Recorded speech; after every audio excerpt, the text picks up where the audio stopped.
Hi everybody, just wanted to do a review of Borderlands since I was on Steam and saw a advertisement to pre-purchase the Borderlands 4 that's going to be coming out shortly. To celebrate, I thought I'll go and watch the Borderlands movie at the cinemas, so I did that. And also replayed Borderlands 3, being the last Borderlands game that I've got. The movie was great as far as movies go. It had lots of lore in as far as the Borderlands lore goes, information, which you'd only get if you'd actually played a few of the games and understand what's happening in the background with the characters, and character progression seems to be a little bit out because of that. So it's almost like a pre-Borderlands with one of the characters' progressions. It's interesting to note that main character in the movie, and there is a main character in the movie, that all of them, is the main character's story from Borderlands 3, the game. I say that because in Borderlands 1, the game, I really felt that the focus was on the player. So you as the player come to the Borderlands as a Vault Hunter, cruise around, kill some other people, take their loot, find more loot, find a way into the vault, get in the vault, defeat the guardians of the vault, and win the game. So yeah, pretty straightforward. Whereas in Borderlands 3, to jump to the latest version, the focus is, you are a player character, you're there, but I felt that the story I was following was not my story. It was the story of Firehawk, right? And, spoiler alert, how she loses her powers at the start of the game, progresses through with your help doing everything, but then at the end, it's all about the Firehawk again, who gets her powers back. With your help, of course. And you get like, yep, good, thank you, congratulations, pat on the back. But again, I'm saying that the story tends to be focused on the NPC character Firehawk and not on the player. And I wasn't quite happy with that. Would have been nice that, if that wasn't the case, if we actually had a bit more player emphasis on it, like, okay, yes, you're rewarded with what you find, but effectively it's the loot that you pick up, you get. There's no real sort of thanks to the player for playing. I really felt that was missing. In Borderlands 1 it was there, and maybe it was because it's a new fresh game, and that was it, and that's fine. I enjoyed the game. One other thing between Borderlands number 1, or Borderlands, and Borderlands 3 was the song choice. So there's a song in 3 and there's a song in 1 that was as sort of predominant for the actual game. And the song in 1, again, I felt like that was to do with the game and to do with the player entering the game and being part of the game. And it introduced me to the band Caged Elephant, which I've never heard of before, but obviously enjoy one particular piece of music, most definitely, because I've played Borderlands 3, let's say 3 or 4 times. I've played Borderlands 1 more times than I can recall. So again, that's lots of fun, and I played the intro particularly for Borderlands 1 even more than I played the game. So just start the game just to hear the intro and like, yay, do it again. Anyway, but in Borderlands 3, Borderlands, the song choice was also about Firefox. It was not about the player. Right, it's focused on that. Now, yeah, nice song, but again, where is the focus? The focus was not on the player, it was on this NPC character. And I really do hope that the Borderlands 4 doesn't do the same thing and just follow the storyline of one of the main characters. And yeah, I know they brought back the player characters as NPC characters from 1 in 3.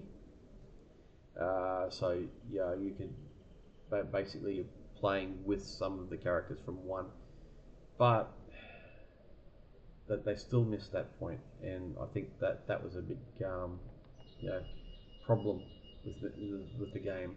Uh, and if I had to pick, really be nitpicky, there's one more thing, and this might be because the original Borderlands was pretty fresh. Uh, you had random guns, random equipment that dropped. So what I found, what I felt was when I played Borderlands 1, or when I played Borderlands 1, the equipment that drops, the guns that drop, truly are random. Like, so, it comes through, like, okay, some drop from some mob, you get it, and the specifications might be all over the place. Like, yeah, sure, you've got different colors for different sort of quality levels of equipment, but then the specifications. And I know that I prefer like a silenced sniper rifle, semi-automatic, as sort of a main gun in most games. However, I found myself running around in Borderlands 1 for quite some time with a shotgun, because it had this wave effect. I'd fire it, and it'd fire a flat level of bullets that actually just dipped and ducked through the ground. So multiple rounds of that, and basically I cover everything. It's like a sputter shot, and that was lots of fun. So I ended up playing that more than I normally would, playing a different weapon more than I normally would, particularly because it was random and it was there, and I didn't actually find anything, like, for a while, that I hadn't enjoyed as much. But that's nice. Borderlands 3, yeah, okay, I found a sniper's rifle, went into there, upgraded that. I found one weapon which is interesting, that on a reload you throw it and it basically bounces on the ground and shoots at the enemy, which is good to do a bit of duck and cover, so without building up too much experience and actually building my defenses, I was still able to throw the gun around the corner, duck around the corner, let it shoot a few people, reload, redo it, and I thought, oh yeah, that's a nice gun. But then I found exactly the same gun at a higher level later on, so not as random. And I think that's purely says something about the gameplay and how it's changed.